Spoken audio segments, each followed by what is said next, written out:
नीरू हशीजा लिखती हैं, started listening to you few days back गुरुदेव.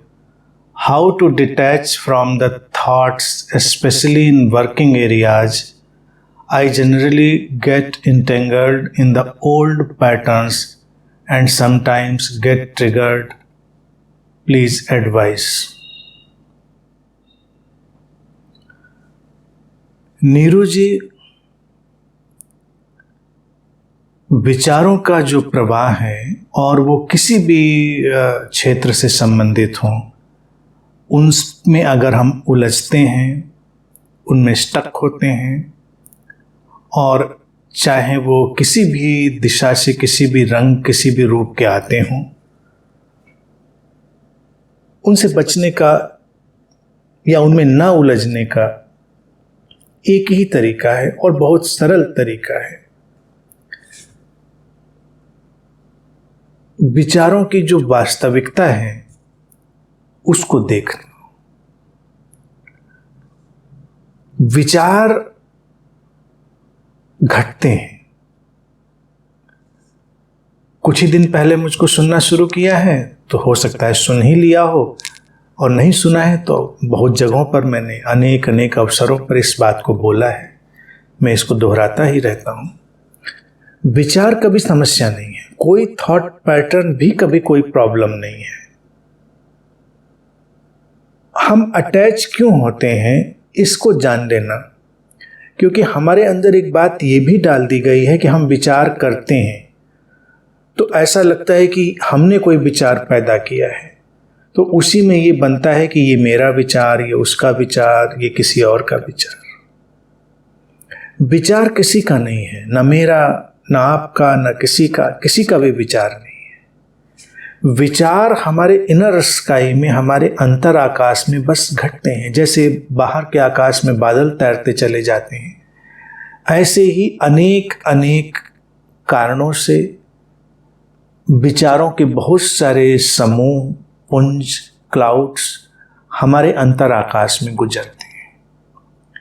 हम उनसे अटैच तभी होते हैं जब हम उनको अपना मान लेते हैं. तो हम उसको पकड़ लेते हैं, क्योंकि पकड़ा जा नहीं सकता, हम उसको मानसिक रूप से पकड़ते हैं और वो फिर हमको पीड़ित करने लगता है. ओल्ड पैटर्न्स या कोई भी ऐसी चीज हो जो पहले से चली आ रही, तो पहले से चली आ रही का मतलब हमारी पहले की आदतें हैं. कल्पना करिए जैसे आसमान में भी कोई बादल का टुकड़ा जा रहा है.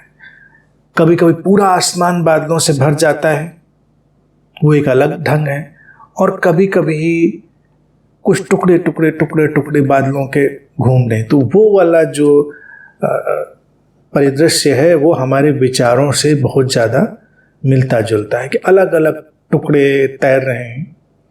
कल्पना करिए हम अपने घर की खिड़की पर खड़े हों या अपनी छत पर खड़े हों, अपने आंगन में खड़े हों. हम किसी एक दो टुकड़े को देखें और उनको अपना बना लें, अपना नाम दे दें, तो हम उनका पीछा कर सकते हैं, उनको तैरते हुए देख सकते हैं, यहाँ से वहाँ जाते हुए. और उनके मिट जाने या उनके रूप बदल लेने से हम परेशान भी हो सकते हैं. तो हमको लग सकता है कि मेरा वाला बादल तो खो गया, या मेरा वाला बादल तो ऐसा हो गया. लेकिन वो ना मेरा था, ना किसी का था. वो एक ऐसा अनस्ट्रक्चर्ड पैटर्न था जिसको अपना रूप बदलना ही था और उसको डिजॉल्व होना ही था, उसको तैर कर चले ही जाना था. विचार जो होते हैं ना, जिनको हम थॉट्स कहते हैं, वो हमारे उसी स्रोत से जहाँ से सब कुछ उठता है वहीं से वो भी उठते हैं. वो एक अनस्ट्रक्चर्ड फ्लो है जो हमारे भीतर आता है. विचार की क्षमता मनुष्य को अस्तित्व ने उपहार में दी है. उससे हम बहुत सारा अपने जीवन में कार्य व्यापार कर पाते हैं. जो भी सृजन की क्षमता है वो उस विचार की क्षमता के साथ हमको मिली हुई है. इतना सा है. तो विचारों को बस हम उतनी देर के लिए ही अपना बनाते हैं, यानी कि टेम्परेरी, जितनी देर के लिए हमें उनका काम करना है. बाकी उनको हम कोई अपना नाम नहीं देते, नाम नहीं देते तो अटैचमेंट भी नहीं होता, तो उनसे डिटैच होने की हमको कोशिश भी नहीं करनी पड़ती। कभी कोई उदासी का बादल था, कभी कोई सृजनात्मकता का बादल था, कभी कोई ज्ञान का बादल था, कभी कोई अज्ञान का बादल था, कभी इसका कभी उसका, बहुत सारे पैटर्न्स हैं, क्लाउड्स हैं हमारे थॉट्स के, आए गए चले गए, मेरे थे ही नहीं तो हम उनसे क्या जुड़े। उस क्षण वो आए थे ऐसे, इसलिए आए थे। रहे होंगे बहुत सारे कारण, अस्तित्व में तो इतने अनंत कारण हैं कि हम कोई कारण तलाश ही नहीं सकते, इसीलिए अच्छा हो कि उनमें हम कोई कारण ढूंढे ही ना, या वो अकारण है या अनंत कारण है। ये टोटलिटी के कॉम्बिनेशन में, उस समग्रता के जो प्रवाह है उसके कारण ही ये विचारों का जो प्रवाह है वो सक्रिय हुआ है। तो उसमें कारण ढूंढने लगने से हम अटैच होते हैं, उनको पर्सनलाइज बना लेते हैं। तो अगर हमको जो आपने लिखा how to detach from the thoughts specially in working areas, उनको अपना मानना छोड़ दें, लेट देम फ्लो, अच्छे बुरे कैसे भी, क्योंकि हम उनको बहुत ट्रेन करने की कोशिश करते हैं, बहुत ही कल्टीवेट करने की कोशिश करते हैं, वहीं पर परेशानी हो जाती है। और अगर मनुष्य को देखें तो बड़ी रोचक सी चीज़ दिखाई देगी आपको कि विचारों को हम कल्टीवेट कहाँ कर पाते हैं।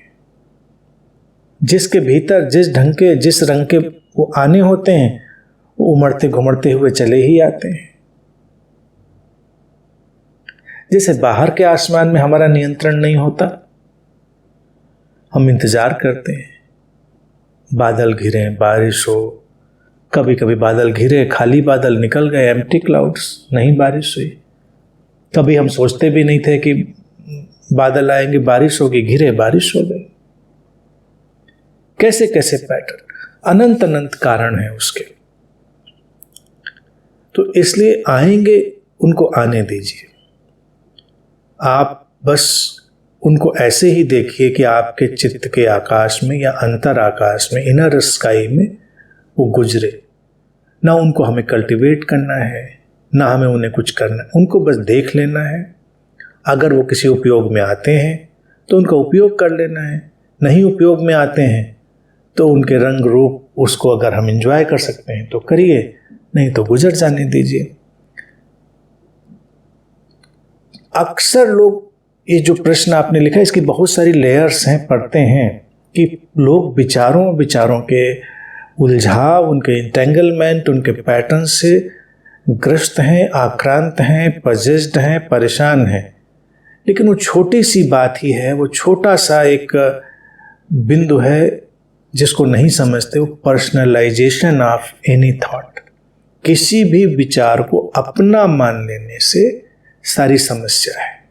अगर हम विचारों को एक हैपनिंग की तरह देखें, एक घटना जो गुजरी हमारे भीतर, तो कोई समस्या नहीं, फिर कोई ना अटैचमेंट ना डिटैचमेंट। आए तो ठीक, ना आए तो ठीक। अध्यात्म के जगत में या जो ध्यान में बहुत रुचि लेते हैं वो भी ऐसे ही एक विचित्र सर्कस के शिकार हो जाते हैं। निर्विचार करना है अपने आप को। अब निर्विचार शब्द कोई बुरा नहीं है, लेकिन निर्विचार से जो वो समझते हैं या उनको जो समझाया गया होता है वो उनके लिए अड़चन बन जाता है। निर्विचार से मतलब कोई विचार ही नहीं होगा, हम विचारों से खाली कर देंगे, अपने अंतरतम को रिक्त कर देंगे। मेरे होंगे तब न रिक्त कर देंगे, मेरे हैं ही नहीं, मैंने बुलाया ही नहीं उनको, तो मैं रिक्त करने वाला कौन हूं? कौन हूं मैं जो रिक्त करेगा विचारों को? विचार आते हैं और जाते हैं।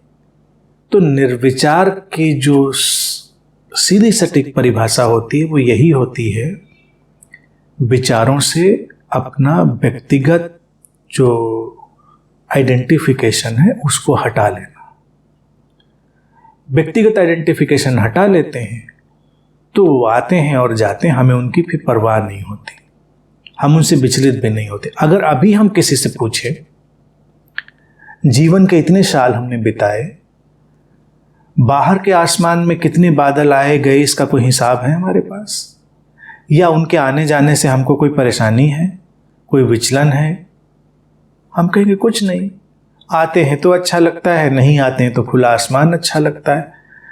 बादल भी अच्छे होते हैं, बादल गिरते हैं कितनी रौनक हो जाती है, बारिश होती है तो एक अलग वातावरण बन जाता है। लेकिन हम उनकी गणना नहीं करते, उनका हिसाब नहीं रखते, उनसे हमें कोई ऐसा व्यक्तिगत लेना देना नहीं। वो हम मानते हैं कि ये निसर्ग का हिस्सा है। तो यकीन मानिए कि ये विचारों के जो बादल हैं, थॉट के क्लाउड्स हैं, वो भी निसर्ग का ही हिस्सा हैं। वो आएंगे जब उनको आना होगा, वो जाएंगे जब उनको जाना होगा। जब उनकी आवश्यकता नहीं होगी अंतराकाश खाली हो जाएगा, आवश्यकता होगी अंतराकाश में वो चले आएंगे। निर्विचार वही अवस्था है जब हम इन दोनों बातों से अपना व्यक्तिगत तादाद में हटा चुके हैं। आए तो उसको देखा, नहीं आए तो उसको देखा, और हम तटस्थ रहे। तो इसमें कुछ करना नहीं है, कोई लर्निंग भी नहीं है, कोई सीखना भी नहीं, बस एक एटीट्यूड बदल देना है। एटीट्यूड बदल देना है, छोटा सा एटीट्यूड है बस। अपने अंदर उसको बोलने की ज़रूरत नहीं है। किसी भी विचार को अपना मानने की जल्दबाजी ना करें। बस कहें विचार हैं, एग्जिस्ट करते हैं, आते हैं। सोर्स, स्रोत, टोटलिटी, समग्रता, गॉड, कॉन्शियसनेस वगैरह वगैरह अगर शब्द भी झंझट खड़ी करें कभी किसी के अंदर, तो बस एक साधारण सी बात वो अपने अंदर डाले, जाने कहाँ से आते हैं, जाने कहाँ को जाते हैं। आए होंगे कहीं से, चले जाएंगे कहीं को, हमें क्या लेना देना। जहाँ से आए होंगे हो सकता है वहीं चले जाते हों। आते हैं, आने का कुछ होगा उनका।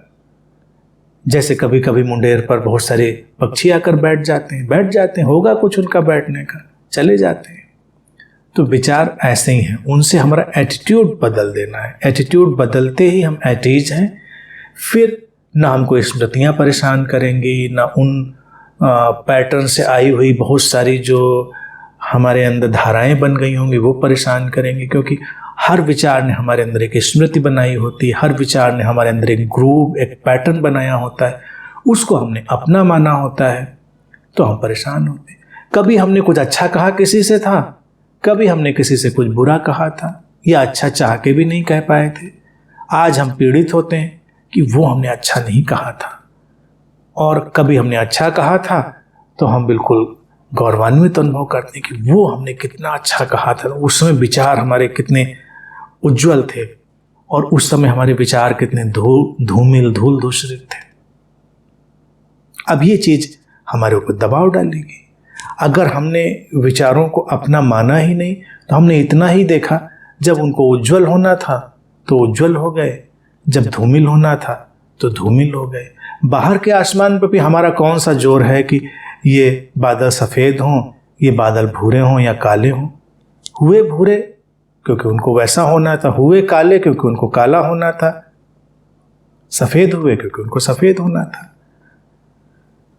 हम अपने भीतर तटस्थ दृष्टा हैं। विचार घटते हैं, आते हैं, जाते हैं। सभी के साथ ऐसा ही रहा है। बुद्ध हो, अबुद्ध हो, जागृत हो, अजागृत हो, सबके साथ ही यही घटता है। जिसको हम जागृत या बुद्ध कहते हैं, उसने कोई भी एसोसिएशन, कोई भी आइडेंटिफिकेशन पूरी तरह से उसके भीतर से हट गया है, इतनी बात है। जिसको हम अभी नहीं कहते हैं, अनअवेकन्ड कहते हैं, अजागृत कहते हैं, वो भी आइडेंटिफिकेशन में उलझा हुआ है। बहुत बहुत छोटी सी बात, बहुत छोटा सा सूत्र है। इतना ही बस अपने अंदर डाल लेना है, और एक बार डाला इसको तो ये बिल्कुल वायरस की तरह है। जैसे हम वैक्सीन में वायरस डालते हैं और फिर शरीर में कुछ कुछ करता चला जाता है। तो कोई भी विचार मेरा नहीं है, मेरा नहीं है तो किसी का भी नहीं है। ये जो वैक्सीन, ये भी विचार ही हुआ ना। वायरस को ख़त्म करने के लिए, उससे कॉम्बैट करने के लिए भी हम वायरस की ही वैक्सीन डालते हैं।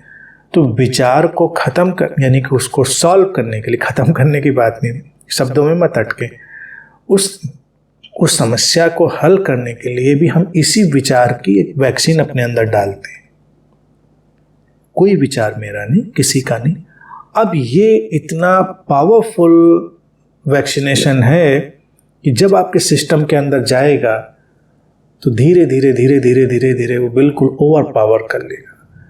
एक ऐसी अंदर इम्यूनिटी डेवलप होगी, ऐसा भीतर एक प्रतिरक्षा तंत्र विकसित होगा जो समर्थ हो जाएगा इस बात को जानने में कि सचमुच में ये तो ऐसा ही है। और तब कोई विचार स्मृति, कोई विचार की धारा प्रक्रिया हमको विचलित नहीं करती। वो आते हैं, गुजर जाते हैं।